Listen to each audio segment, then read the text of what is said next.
Okay, so in the last video we saw how we could approximate something like square root of 19 to the closest integer. And the way we did that was we would take a look at the perfect square closest but lower than 19, which was 16, because we know that the square root of 16 is 4. 4 times 4 is 16. We went one higher. Perfect square of 25 is just above 19, which square roots down to 5. And then we looked at what was closer. In this case, 19 and 25 is a difference of 6. 19 and 16 is a difference of 3. So we're definitely closer to the 4. And that's what you came up with in the last video. Okay, now we're just taking this same methodology, but we're taking it a step further to get a little bit more accurate with our answer. We're going to calculate the square root to the nearest tenth. So you have to use some logic here. Okay, we were closer to 4 than we were to 5.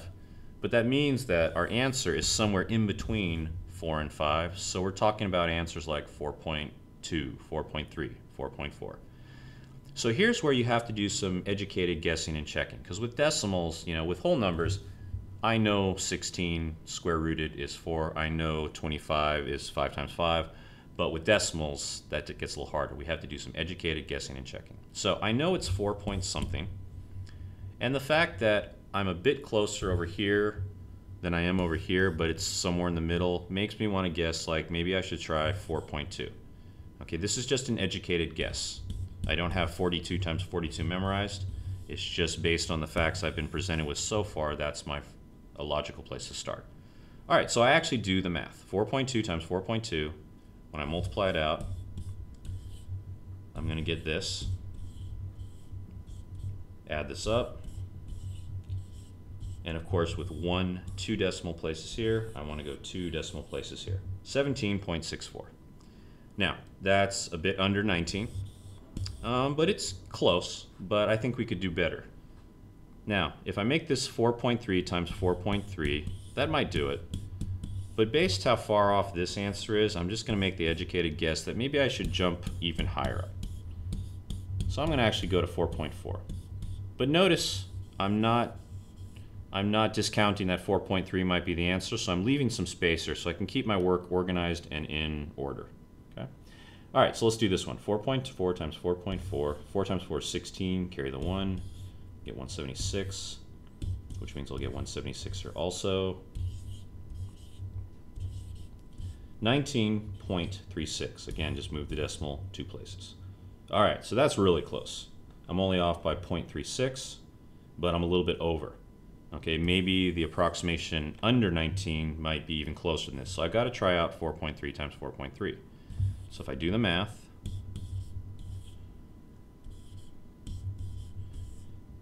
what I get here is 18.49.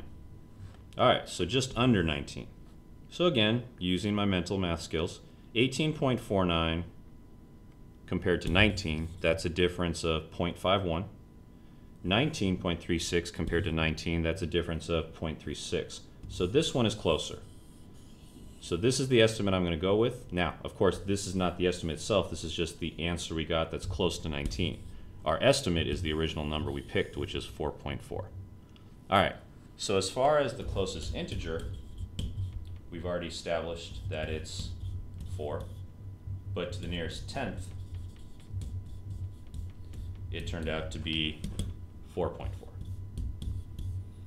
Okay, if at some point down the road they asked you to calculate to the nearest hundredth, you would just take this methodology one step further. You'd be looking for numbers like 4.42, 4.43, and going out to the nearest hundredth. But in this case, we're just holding you responsible for nearest integer and nearest tenth. All right, let's take a look at another problem. Let's take this one from scratch. Square root of 8. So if I first start off like the other video, I want to think about perfect square numbers. So 1 times 1 is 1, 2 times 2 is 4, 3 times 3 is 9. So there it is. Below it is 4. Square root of 4 is 2. And then above it is the square root of 9, because 9 times 9 is 3.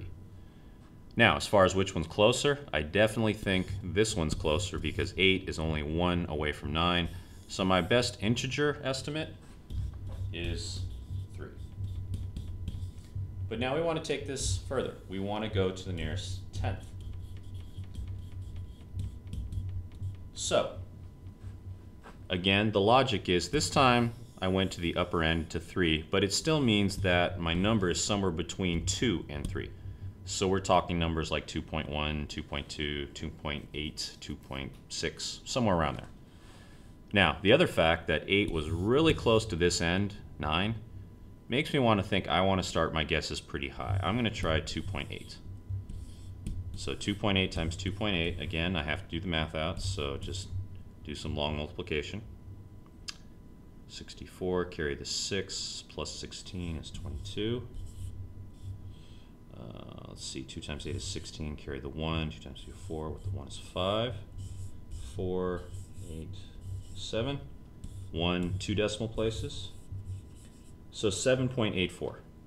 Okay, which is just underneath 8, which means my next estimate, guess, I should probably just go up to 2.9. All right, do the math here. 9 times 9 is 81, carry the 8. 18 plus 8 is 26. 2 times 9 is 18, carry the 1, plus 4 is 5. So I get 8.41. Okay, so I got a little bit lucky here. My first estimate was the one just under, my second estimate was the one just over, and now I just have to look to see which one's closer to 8. All right, well, 8.41 is off by 0.41. 7.84 is off by 0.16. So this one is definitely closer. So up here, my original guess of 2.8 is my closest estimate to the nearest tenth. All right, let's try one last one. This time I suggest square root of 110. Try it out on your own. Take a moment, pause the video, and see if you can come up with the nearest integer estimate and the nearest estimate to the tenth. All right, so go ahead, take a moment, pause the video, and try this out for yourself. Okay, so now that we're back, let's take a look. So what you would have gotten here, that the closest estimate under 110 was 100, because 100 is a perfect square. 10 times 10 is 100. Just above it, we would have done 121, because 11 times 11 is 21.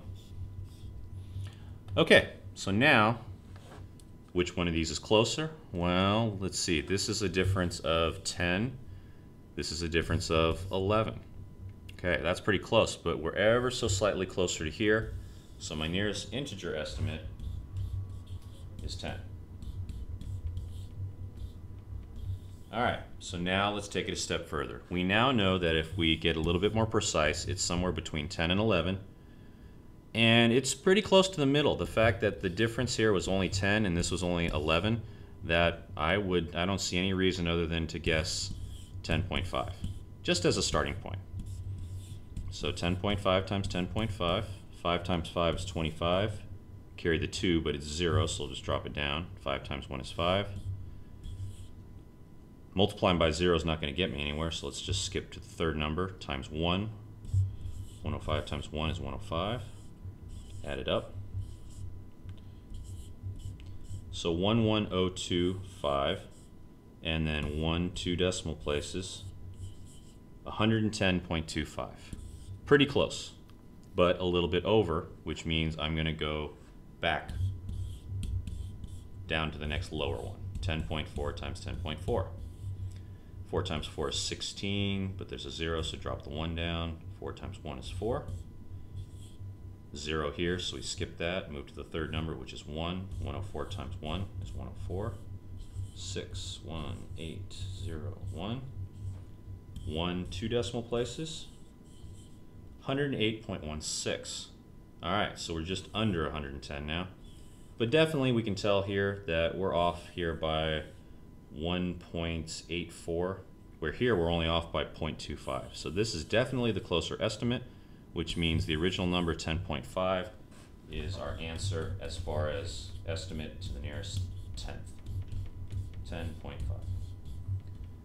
Okay, so this is how you estimate square roots to the nearest tenth. It's just a lot of guessing and checking, but guessing and checking with educated guesses, paying attention to what you're seeing, what's closer, what's further away, and making good decisions about what numbers to pick so that you're not wasting time just guessing and checking without any kind of methodology.